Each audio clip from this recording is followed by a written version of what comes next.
And we're live. What's shaking, killers? Sorry about that. Didn't have my microphone turned on. Let's see. It's April 23rd, and a little bit of Deepin news. I think most of the stuff is that Deepin is just building. So let's see. Top of the hops here is Onocoy, and Joey is not going to be joining me today. So Onocoy's been doing the location scale improvements. There are a couple things going on there. So the quality scale is improved with, I think you get dinged for having the neighbors or having multiple stations in the same network, I think. And then the stations with better visibility now are earn more accurately. So if you have a good station setup, I mean, I think this is kind of pretty standard for what we want in Deepins is the better the data stream, whatever it is, whether it's Hivemapper with video stuff or Onocoy with RTK, GNSS stuff, or Helium with LoRaWAN or mobile, like whatever it is, the better job you do, the more you should earn, ideally. What's up, D Vaslino? Good to see you, dog. So that's cool to see them doing that. In Anyone news, they had a big X Spaces yesterday. So big community space yesterday. You can go and check that out. I think that, again, the big takeaway there is building. Builders are going to build, and what Max and I are seeing on the back end as we talk to a bunch of projects is there's not a ton of capital deploying right now. I think everyone's just kind of nervous because the whole state is in flux. I always think that is the best time to be in live. Like when the system is in the most flux, there's the most opportunity, but not everybody thinks that. So that's something to consider. But just seeing these guys build and crush, and I know that I'm a little bit behind on doing a wireless anyone node piece out in front of Paleo Treats. That's kind of it's been my project of the week for a couple weeks, but it keeps getting pushed down with various other emergencies. Let's see, in Helium land, I think, again, news here is they're going out, they're attending the conferences. They're going to, I think Mario's going to be at the Wireless Global Congress, May 19th through 22nd. Abai is going to be at Token 2049 in Dubai, which is the 30th of April. What is that, 7 days next week? So he's going to be doing some flying there, and they're just going around spreading the word. Certainly the same kind of thing I'm doing over on the Met side channel is like, hey, this thing is here. You can use it. It works really well. Get after it. In Hivemapper land, whoop, not Helium Mobile, but Hivemapper. What I'm seeing on Twitter is just images from the Bee are getting pushed out there. That's pretty cool to see. Ariel's been shipping and delivering. I'm pretty sure when 619 sees this, he'll be like, well, I don't have mine, so what the F? But there we go, I saved one. Eventually he'll get his same thing with Joe, and I know that neither of those guys are super psyched on that, but yeah, that's crypto stuff. Let's see, and I think Ariel is delivering on that. Let's see, Wi-Fi Dabba, or Dabba Network stuff. I've got a Twitter Spaces with these guys later today, about 3 hours. So I'll be on talking with, I think it's Krom, might be Shubs that'll be on there, and just seeing what's going on there. So if you want to get really deep into the latest on them, what's up, Frederick? I will be on the X Space later today with them. Let's see. And they're also going to be at 2049. 619, I was just talking about your Bee. When is your Bee getting there? Because everyone else seems to be getting their Bee. I didn't order one, so I'm not getting one, but you tell me when your Bee is going to get there. Let's see. And Demo, I didn't have a ton of stuff that was new. Wingbits didn't have a ton of stuff that was new that I saw. They're just saying like, hey, there's cool new stations being put out there, which I think is rad, but man, I've seen a lot of cool stations, so not super exciting for me personally, other than like, I like putting up cool stations. And then Spexy has got some, they're starting to roll out, what is it called? The layer drone piece. I think that's in the, I think it's in the notes here in the description. And that means that if you're like me and you're not a drone pilot, you can still refer people. You can, do all the usual affiliate commercial referral program stuff, earn XP points and earn on their chain. I think that's generally a good move to say like, hey, we want to be more inclusive. We want to let more people come out and do this stuff versus just restricting it to a smaller audience. So that's a generally smart move. What's going on, Siegfried? And then in WeatherXM, there is a project that I am pushing them to do that no one has committed to yet, which is totally fine. I just got a thing came across my desk that was an invite for an event. I thought it'd be a super cool event for WeatherXM. I really hope they do it. What's up, BK? We just talked about anyone at the top of the show. Yeah, I really hope the WeatherXM folks do it, but yeah, we'll see. It's a batshit crazy event. Let's see. And then they also released forecast accuracy for Pro as a new Pro feature. So this is good news because what you want with all these Deepin projects is you want them shipping real tools, real products that people will use in the non-crypto world. That's what matters. That's what you should look at if you're assessing these things for long-term value. And that is a good sign, like, hey, they're delivering that stuff. Let's see, what else have I got? Metsai, I've got, geez, I'm like 5 episodes behind. I had a problem with my audio editor that I had, who is really good, went on tour. He's a, professional, not musician, but God, I forget exactly what he does. Does something for a bunch of big bands, works with a bunch of big folks. He went on tour and he just got too busy to do the editing. So I had to find a new one, scramble a little bit, but we got the new one in. He's super good. And you'll see, I think I'm aiming to get, I'm aiming to get 2 podcasts out a week on the Metsai side for the next couple of weeks, just to catch up the backlog. In that, we've got Miroslav from Heliotics. We've got this guy Manoj from TerraCube. We got Paul Pinol.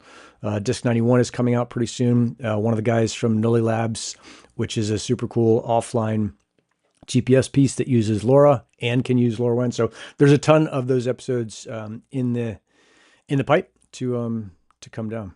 So what's up, Kevin? What's up, Jay? Good to see you guys. So that's the Metsai stuff. And I'm trying to think, I don't think, yeah, you can barely see it. So behind my head, there's this thing I've been working on in the studio, which is my little office. This thing is like 10.5 by 11 feet. So pretty small and pretty echoey because I got a bunch of hard surfaces in here. So Travis will occasionally point out that there's a buzz somewhere in my signal chain, which may just be the older RE20 mic, although may just be that Travis has exceptional ears. I don't know if you guys can hear the buzz. Sometimes I get comments on it. Sometimes I don't. So maybe time just to replace the mic, or repair it. But the other piece is there's a lot of echoing stuff in here. So there's the enclosure that holds the 3D printer. There's the whole monster piece back there in the screen. And so I thought a important thing to do if we're going to improve the podcast and the general audio quality is to make this thing a little bit cleaner sounding. And so I've been building, let's see if I can reach them without ripping my headphones off. These panels. So this is an acoustic panel, and it's basically a 3-inch frame that is filled with safe and sound rock wool, and that absorbs a bunch of the sound in here. And those, I think next week when I do this, no, I won't do the show next week because the Helium community call, but the next time you see the video on here, instead of this white wall in the back, used to be a whiteboard, which is about as bad as you can get for reflecting sound. It'll be a couple of the of those panels up, and the sound should be a lot quieter. So that's kind of cool. Do I know what band? I don't, I'm not sure what band it is. 619. I know he's done a, good God. How is this? There we go. I'll just put it over my face. That'll be easier. I know he's toured for Guns N' Roses a bunch. I think he's like key pedal stuff. And I believe he's taught a bunch of Ableton courses, which I think is some audio software stuff.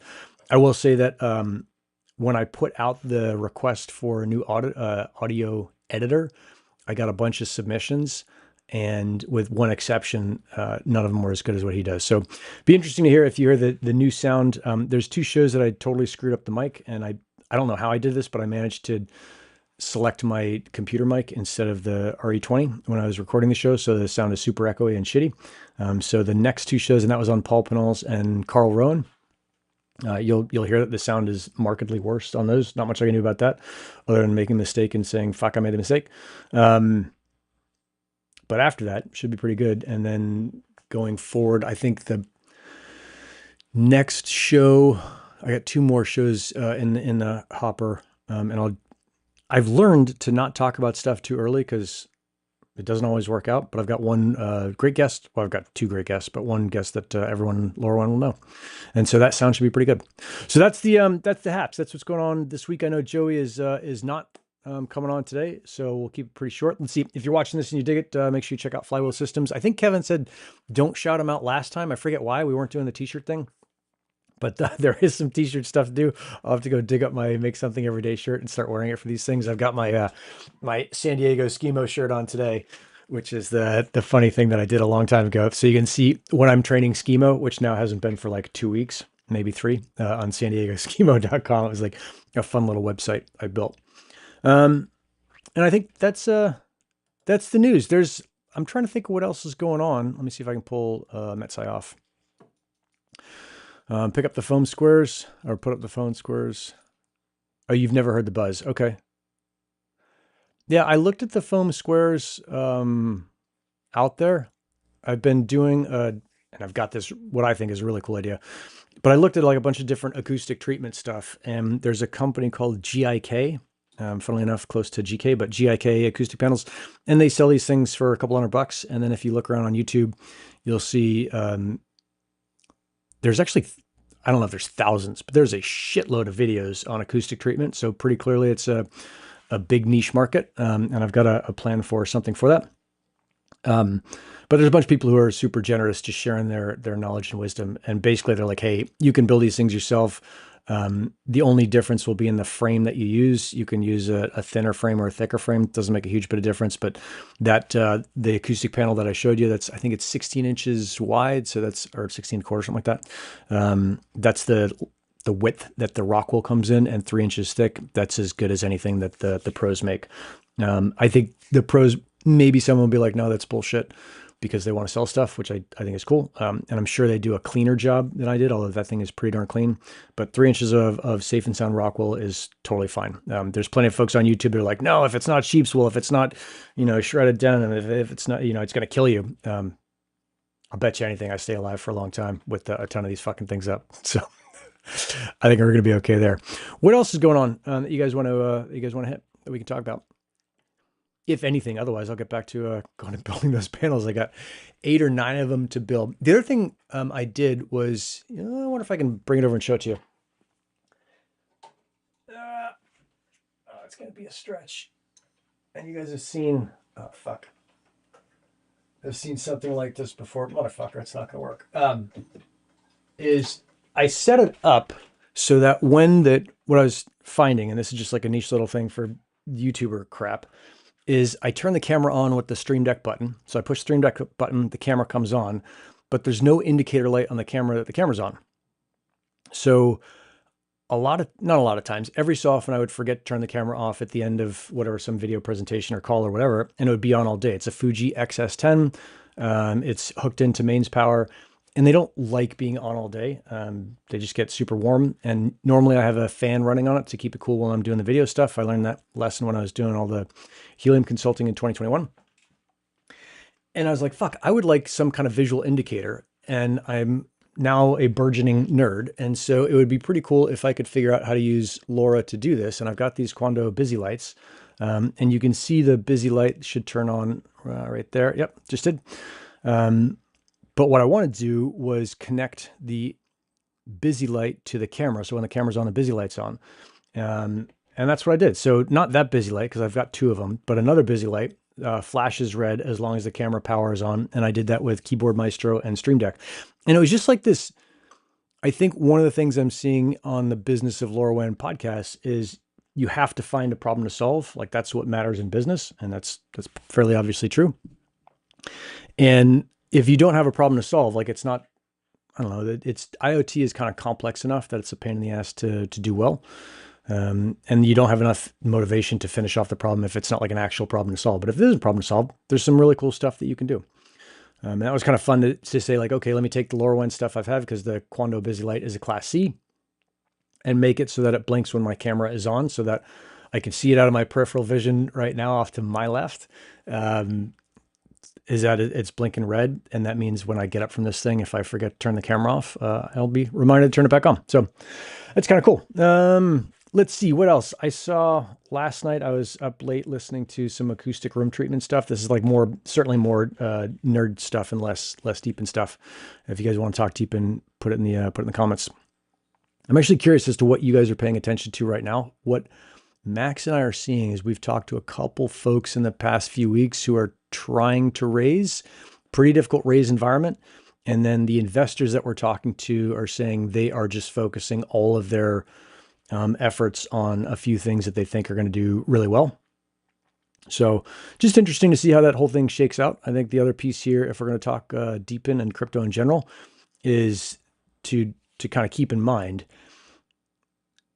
is that I am pretty sure, and this could certainly be taken as financial advice, but it's not. You're a fucking idiot if you're relying on crypto to pay off your mortgage. It could, it very well could, and I certainly had the chance to that I missed during Helium. But I think these things pretty clearly go in cycles. And so at some point, the cycle will change and it'll turn. And all of the stuff that you look at now, that when you look at your whatever coin market cap, whatever you're looking at, is like, oh, this is totally bummer. That's going to be one of those things. And I believe it's going to be one of those things you're like, shit, I should have done more when nobody cared about this stuff, because it would have made a big difference. It'll make a big difference in the future. So I think, like, when I think about this, sometimes I think about talking to future Nick. And I'm like, hey, future Nick, I'm going to put some investments in here for you. And I got to be careful using that word, but I'm going to make some decisions here that could pay off in the future. They might not. And so one thing to think about is just, I go through and make sure that all my stations are up and running, whether it's, Onocoy station, making sure, although I don't think that's ever gone offline, that wasn't my fault. Making sure the GeoNet station is up, making sure the Helium stations are up and running. What's a deep in cycle? Yeah, I don't think we've seen we haven't seen the end of this first one. Yep.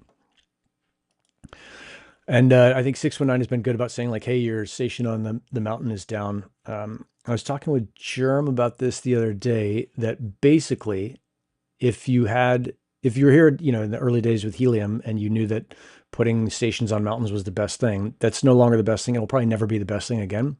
And so at this point, the station that I've got up on El Cajon Mountain ends up serving to service the weather station that's down in the valley. So it's like, it's actually useful to me personally, because I use that weather station. So it's a bicycle with a tracker on it. That's good. Yeah. Let's see. Oh, Jay, let's see if I can get this thing big enough that I can read it. I saw this pop up the other day, and I just blew past it, because all of these referral stuff, I think that the most transparent answer is, I've never paid a ton of attention to them. I've never gotten them to work well for me. It's never seemed to me to be like a great thing that is good for my personality fit. But some people fucking crush with it. And certainly, is it Voscoin did a fantastic job for himself with all the affiliate and referral stuff. So, okay, 5 levels deep on Helium Mobile. Interesting. That's pretty cool. We should probably do a thing. I should probably figure that out and at least put my referral code up here. Sometimes I feel like I'm not the best with this stuff. Yeah, when you're saying interesting, usually that means that you don't like it. That's what I try and say is my word for trying to be positive when I don't like something. So that's interesting. I'll digress a bit.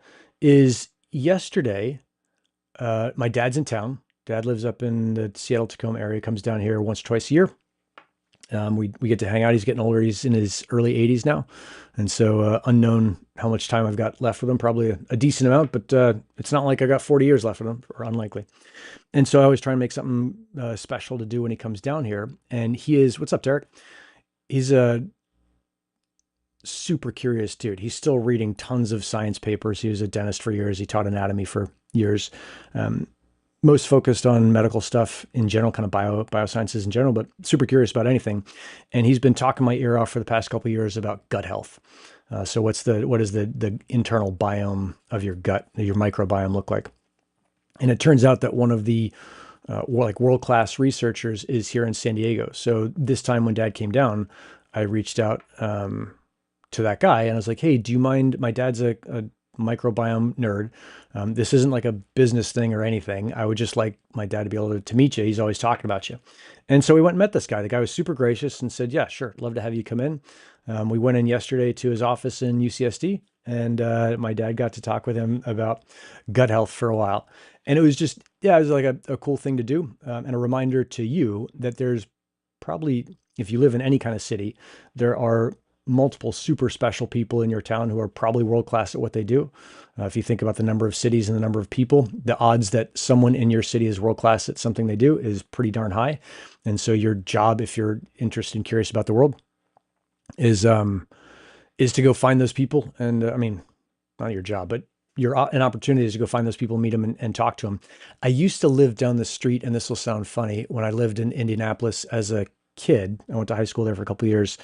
There was a world-class herpetologist, so like a snake dude, who lived down the street from me. And I forget how I found out about it, but once I did, I would go down to his house and just, yeah, if I caught a snake, I'd bring it to him and be like, oh yeah, that's whatever. It's certainly not a rattlesnake, but because I wasn't catching those.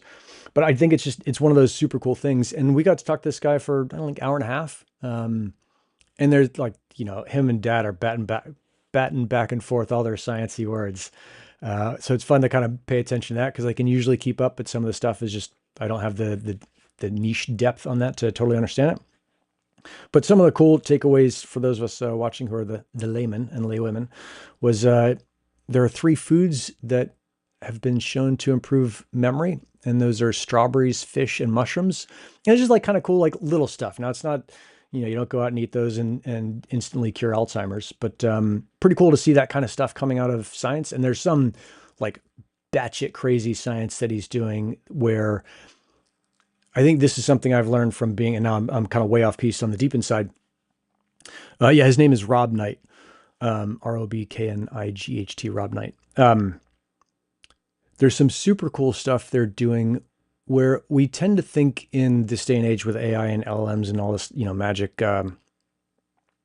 magic computer stuff in the air that everything is known, but it turns out there's a lot of stuff that is unknown. And one of the things that is unknown, and I forget if Rob told me this is kind of suspected at. No, I think this part has been shown is that different, and this sounds so obvious, especially to me because I've been in the food business for a long time.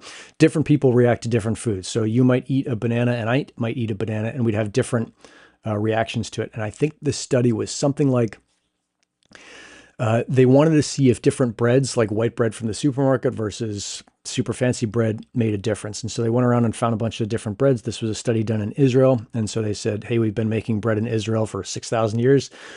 So one of the breads that they made was, stone ground, mortar and pestle, hand ground flour, wild caught yeast, all that stuff, like all the bird friendly, shade grown, all the usual stuff you see on organic, et cetera, and versus store-bought bread. And the funny thing that Rob was saying is that one of the participants found that when they ate the super expensive bread that they'd been getting at the store, it actually made their gut biome, I think the number of flora was how they did it, and then how you feel, how they measured it, go down. So it was, even though this is a super expensive, whatever, multi-grain, et cetera, it wasn't good for this specific guy's gut biome, and actually white bread was totally fine for him. And so it's really thinking about finding the foods that are good for you. Yeah, and I think this strength of effect improved by how much is good. I'm catching up on the comments here. Yeah, and I think if you look at Rob Knight's stuff, he's a fairly serious scientist. And the stuff that he says, not the words that I put into his mouth, but the stuff that he says is pretty much is legit. But this thing was interesting where different people react and respond in different ways. And that's certainly something I've seen running this paleo cookie company forever, is that some people come in and keto works super well for them. Some people come in, vegan works super well. I think I've said this on the show before. The only 2 things I've found to be true about any diet, or true for every diet, and the first one has an exception, is number 1, it's low in sugar. And even then, if you're looking, like there's a diet called fruitarian, or people called fruitarians, they only eat fruit, higher in sugar, but that seems to work for them. And if you talk to Rob, there's some evidence around the sugars in fruits being digested differently because of the fibers and the rest of it. And I'm sure I'm explaining that incorrectly, but the takeaway is fruit for some people is okay. So the diets are low in sugar is number 1, and number 2, that you believe it works. And if those 2 things are true, your diet's probably going to work for you. That's what I found. And I'm sure the believe it works part is also impacted by how the diet makes you feel. So some people, after they get through the keto flu, they feel really good on keto. And after whatever they do, vegan or paleo or gluten-free or whatever it is, they're fine. So, yep. And this is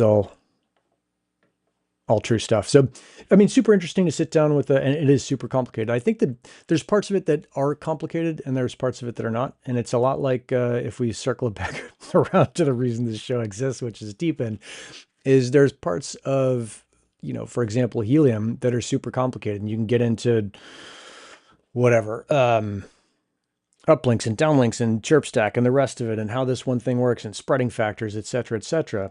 But at the end of the day, in the early days for helium, if you got your antenna outside and up high, it did really well. And if you didn't, it didn't. So there's simplicity pieces and complexity pieces, and it's always how deep you want to go. And the same thing is, I'm sure, true for every aspect of life. So whether you're talking about improving your sleep or improving your health in general, or improving your diet. You can do the really simple stuff. So let's say you want to have a better diet, like get rid of all the alcohol in your diet, get rid of as much sugar as possible in your diet. And those two things will probably do like 80%. And then, restrict your calories down to, I think some of the studies say 1,200 calories a day until you've stabilized your weight. You do those three things, like that's going to work just fine for you. And that will do 80 to 90% of the lifting. And then if you want to get, do the last 20% of nerdery, you can certainly get into that. And I mean, that's true of the acoustic thing that I'll do. Acoustic treatment to this room is that if I put in bass traps in the corners and a couple panels up around me, for, I think it's like $350 in materials, I'll probably have a room that is 80% as good as it's ever going to get. And then from there to get the last 20%, it'll probably cost another 10 grand, which I certainly won't spend in the near future to get it to be acoustically perfect. And probably way more than that because I'd have to fill the walls with sand and replace the windows. And I'm not going to do that. I don't know what this OMAD thing is. I'm guessing this is some diet stuff. But yeah, I think that it's been super interesting to do. And I think, again, takeaway there is like, if you're curious about the world, go find someone in your town who's world-class at what they do. And that's been one of the exciting things about Helium for me, is I've gotten to meet people who are world-class at what they do. You'd look no further than Germ on the Discord, or a lot of the folks on the Discord who are incredibly not talented. They're talented and super hardworking and devoted their life to understanding some certain piece. I mean, you look at Germany, told the story on the video we did years ago where he decoded a thing that NASA hadn't been able to decode. If that's not world-class, I'm not sure what exactly is. 1 meal a day. Okay. Yeah. I mean, I think, like, again, this stuff is, and my comments come through like 2 minutes after you guys see them. So if I'm behind and slow on that, that's why. Yeah. I think like the majority of useful health advice is pretty darn simple. Yeah. Don't eat that much. Don't eat junk food.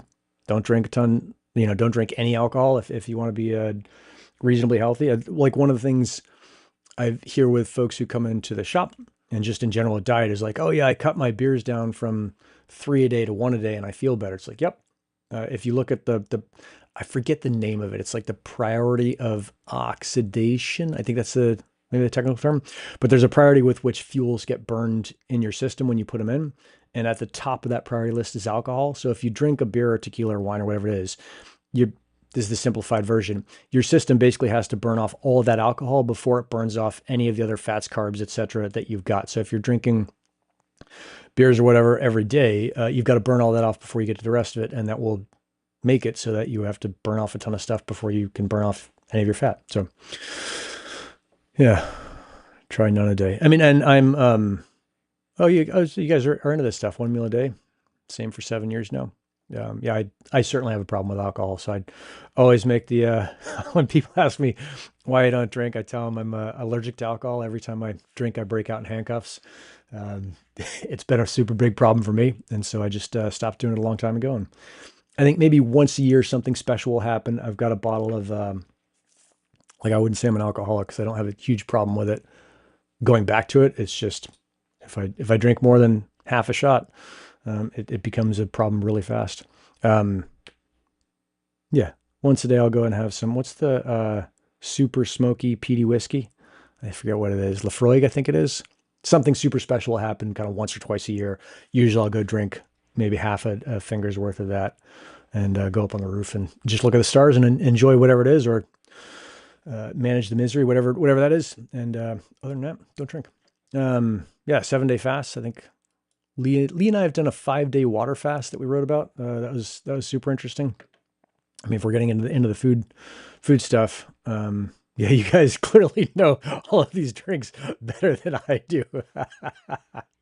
I'm not, as I've said, I'm not the world's greatest alcohol wizard. Yeah, so interesting stuff out there. Didn't mean to get way off track on the deep and stuff, but that was just what happened yesterday. I was getting to meet that dude and talking to him. And I think, this was the other thing that I meant to address when I started the whole digression, was that to Jay's point, when food deepen, I think, and in fact, I'm very sure of this, is one of the things that happened yesterday was it became super clear. How do I do this, Jay? Became super clear that with, and I don't care where you stand in the administration, but pretty clear that the current Trump administration is cutting a ton of funds for various programs. And that is apparent in the university system that used to rely on kind of big, pretty stable government grants that took a lot of work to get, but then you got them and you had this like, okay, I've got a year or two of work I can do on this, and that is going away. And very interesting for me to watch that and see the way that they're dealing with that as they're continuing to look for donors.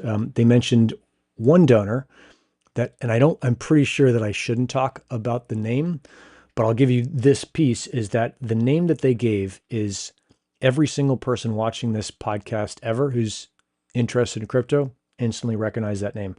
Pretty cool.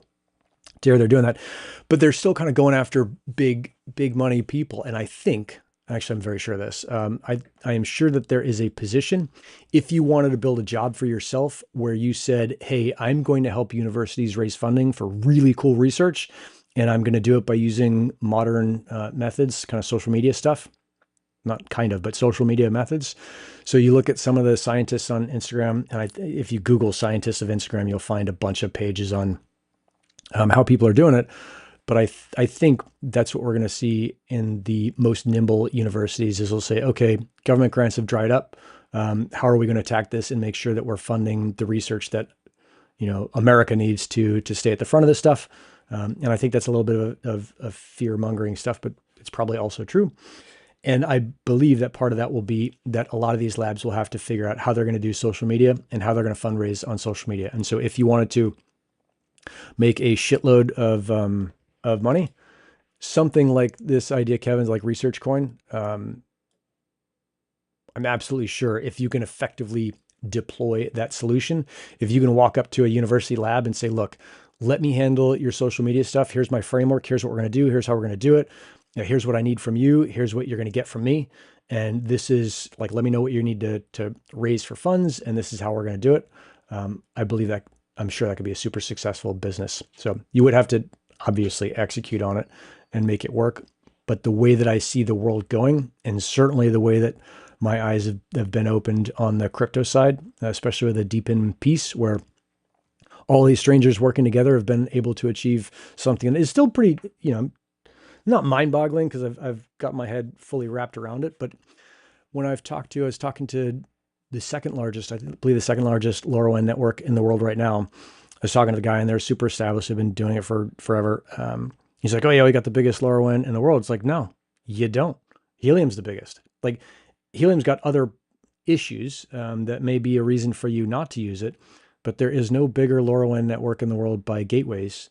And it was built by a ton of strangers. You think about how many Helium people do you know who you've met in person? I bet outside of the folks in Helium Foundation, I've met as many Helium people as anyone. And I'll bet in person, it's like certainly less than 1,000. It's probably less than 500. Yeah. What is the Ask Cuban best viewers on Streambo? Oh, this is like a bullshit thing. Let me, how do I get rid of these fucking things? Ban, I think it is. There you go. I was on Twitch of all things, because this thing streams to Twitch as well. What's the second biggest? That's probably safe to say. I think it's Netmore is the second biggest. And when I looked at TTN, which was one of the biggest, I think the last time I looked at TTN, it was a tenth the size of Helium. So I think they had 23,000 gateways out in the wild, and Helium last I checked was 230. It could be wrong this week. Maybe they're below 200,000. I don't think they are.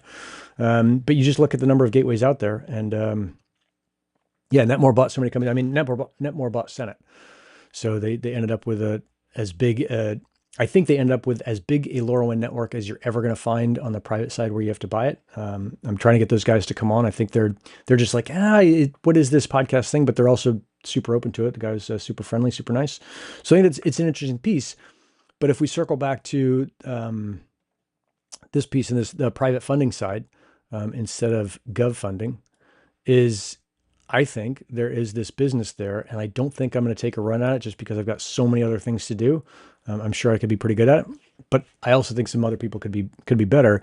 Is that there is a business where you go in and you offer basically social media based funding is how I'd think of it, to universities doing cutting edge research, and that is probably a banger. And if you think about it, I'll describe a couple things that I thought were exciting. So one thing that doesn't exist right now is any kind of time frequency understanding of how food affects different people. So, BFG, Neil, and I have different genomes. He's a big dude. I'm a little guy. And that's certainly not the only thing that separates us. We got our other different pieces. I'm sure we digest food differently. We eat food differently. We have different schedules, et cetera, et cetera. So right now, there's no way of knowing if BFG, Neil, and I each eat a banana, what happens to us in anything less. And even this is like full on cutting edge, anything less than 15-minute intervals. And the most that's the most narrow interval I've heard about yet, where a guy was testing his saliva, which is apparently really clear biomarker for what's going on in the rest of your health. And he was testing every 15 minutes, and you have to be able to produce enough saliva that isn't diluted. So you can't just like sniff whatever makes you salivate and then produce a ton more saliva, because you're just going to be producing basically more water and not the concentration of markers that you need to produce. But that's not available for anything less than like a couple days at a time. And the way they do that now is, if I'm going into whatever surgery, they'll clip out a little piece of cell tissue, then they'll go analyze that. And you can imagine, like, you can't do that every day. You have a bunch of like patches on the inside of your mouth clipped out. I'm sure it'd be super uncomfortable. So that kind of research is out there to do. So super interesting to think about, what if you get a bunch of people and you just look on Instagram, how many people are interested, at least in their gut health. And you say, look, you can support this kind of research that will tell you, to a degree of certainty that is useful to you, what happens when you eat certain foods. And I'm not talking about CGM, continuous glucose monitoring, the little things that you wear on your arm. I'm talking about like what happens legitimately to your body as you go through and eat this food and digest it. Yeah. And that can be something that you can support, and you can support that with whatever, $5, $10, $10,000, like whatever it is. I think that's the power of combining social media and probably crypto as well. One thing I found with sending money around the world to various people for various things over time is that crypto is by far the fastest, cheapest way to do it. I think there's not even an exception to that. Like I don't know if you guys remember, I bought those. I got a Helium grant to do the people counters. Helium gave me, I think that to buy the counters, I wrote a pretty stupid grant. I was like, hey, I don't need any money for my time. I just want the money for the sensors. And I think it was 10 or 11,000 bucks for the sensors. And Clarissa, bless her heart at the time, was like, hey, put in like 500 bucks for yourself. And I was like, I did. I was like, okay, sure. I should have put in way more, because I did a shitload of free work, but I got those sensors, and then I got a tax bill for them. And to transfer the money to Switzerland to buy it, there was another fee on top of that. Like I ended up paying probably an additional like 600 bucks in fees, just to transfer the money around. I just got dinged with the same thing on something else. Whereas I've had, deals where it's like, oh, you're getting paid this for this consultancy piece, and you can transfer what anyone would consider a shitload of money around for fucking free. If it's on Solana, it costs you less than a penny or 2 pennies. So I think there's a really cool opportunity there to say, how do we combine that stuff and make it so that the crowdfunding piece supports this cutting edge research piece? And they have to raise big money. Some of the stuff, $100 million. It's not like, okay, you and I will go and write a check and do that. Super cool stuff. Let's see. We catch up on the stuff. A little off topic. How's the breathing thing going? I never got that grant, so I never pursued it anymore. The original prototype is sitting over on my little bookshelf. That was the VO2 Max thing. I built the first one. It worked okay. There was way better things to do, but at the same time, like I've been a scrapper as long as I can remember it on the business side. And there's never been, or almost never been, a ton of money to be like, okay, I'm going to go do my own thing, not pay attention to anything else for 6 months, and just totally put a bunch of money into research. And that was true in this case. So had I gotten that grant, the grant was for $1 million. which I felt was excessive, but everyone I talked to is, I think I talked about this before. It's like I put the grant in. This is a government grant, SIBR. It's a Small Business Innovation and Research Grant. And I was like, I think I can do this for 300,000. And I showed the grant to a bunch of people who had gotten grants before. They're like, dude, the grant's for 1.2 million. Put your thing in for 1.2 million as close as possible, because if the entities don't spend the money, they won't get it again next year, which is part of the problem that Doge is attempting to clean up now, is super bad incentives like that. So put in this $1 million grant, didn't get it, so it didn't matter anyway. But yeah, that's how that thing's going. I would love at one point to be wealthier than I am and say like, okay, cool, I'll put the 200,000 into that thing needs, and deliver to the world a really rad device that you can put on and measure your VO2 as you're doing it. I think in real time for less than $5,000, which is, what's the company that does it? VO2master.com. You can do something like that pretty close to it right now. You don't get the CO2 for $5,000, I think is what they have. Maybe it's down to 3,000 now. So yeah, what we need is large scale. Maybe I can make these just way bigger. Totally encrypted. Yep. Yeah, and I think, Siegfried, this is what we're going to see. And I would really like to see labs like Rob's do something like this. But I think, you're looking at it, and it means that they have to move really quickly and change the way that they fundraise, and also probably keep the old way that they fundraise, because they're getting checks, very occasionally, but you don't have to get a check for a shitload of money that often to stay kind of in business. So it's still working. I just think there are better ways to work it. Full homomorphic encryption. Huh. A way of encrypting data that allows us to analyze without decrypting. Oh, badass. Yeah, super cool stuff. And there's a few that are doing this already. I bet I can just switch this out. Yeah. And multi-coin. Okay, cool. Yeah, so I think like the pieces are there to do this, and this is why I said I think this is a good business. The pieces are there to do this. It's just someone's got to go through and do the work. So if you're watching this and you're like, I would like to contribute to humanity and research and make a bunch of money, and I'm good at social media, or I can figure it out, I think you've got the building blocks to build whatever it was. Yeah, super cool. So that's the haps in my world. Kind of cool stuff in the background going on. And I think the other thing that I'm interested in, I think a couple of you are into this acoustic thing, is just how do you make a small space acoustically perfect, or as perfect as it can be. And I've certainly got some ideas around that, drawing on some of the nerdery things that we've done in the past here, and what I've learned, and the modern capabilities of AI to kind of walk you through how to make your dreams a reality, your ideas a reality. So very, very cool stuff there. Ozama is the thing that Multicoin invested in. That's this homomorphic encryption. They're going to have to come up with a better name for that, because you can't say that. You can. Let's see. When is the Spaces you mentioned earlier? It's with Dabba. It's at noon Pacific. So right now it's 9:43. So it's what is it? 10 o'clock, 2 hours and 15 minutes, with Dabba. And it's one of the Wolf Web 3 ones. God, I should have put a link to it, but I was just moving too fast this morning. I had this whole thing set up on my Stream Deck for all the flashing red light and quantum and the rest of it. And I managed, it's like something happened, something updated overnight. And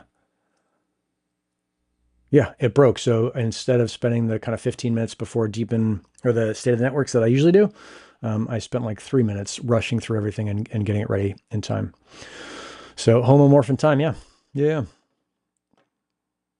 I mean, it's just a close name to a word we can't use, but WEFs. Not that I give that much of a shit about any of that. Yeah, let people do what they want is where I come down on that thing. Okay, I think that's most of it for today.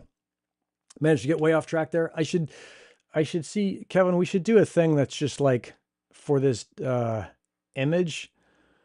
It's not red flag. It's something. Oh, here's your shirts. There's the Make Something Everyday shirts. We should do something, and it's not the in the can thing, and it's not the Met Sci thing. It's some just like not Deepin, so that people who are coming in and watching this don't expect to be hearing about Deepin, and they come in, they're like, what are you this guy talking about gut health for? So I think it's like I don't know, GK off-piste piece. Cool. I think it's it. let's see. If you haven't smashed the like button, subscribe, hit all that stuff. Fucking do it, whatever. Don't do it. If you do it, I think it helps. But as I've said before, I'm going to keep doing this pretty clearly for a while because it's fun to do it, fun to have the conversation with you guys and go through that stuff. Off track is okay. And you guys like that? Yeah, I don't know if I like the Nick's rambles, but off track, off piste, something like that. Kevin will come up with something that'll be fun. Yeah. Okay. All right, killers. I'm going to go work with Pop, and we're going to go make more of these acoustic panels. We'll get them up. The next time the sound should be slightly better. It may be that for you guys, you can't tell the difference in sound anyway. And maybe also that I don't have the buzz today on the microphone that Travis hears. I'm not sure why he hears it, but I would like to get to the bottom of that. And I'm going to crush. We'll see you guys later. Thanks so much for tuning in. We'll see you not next week, but the week after next week is the Helium community call, or I'll see you on the X Spaces show in 2 hours and 15 mics. I'm out.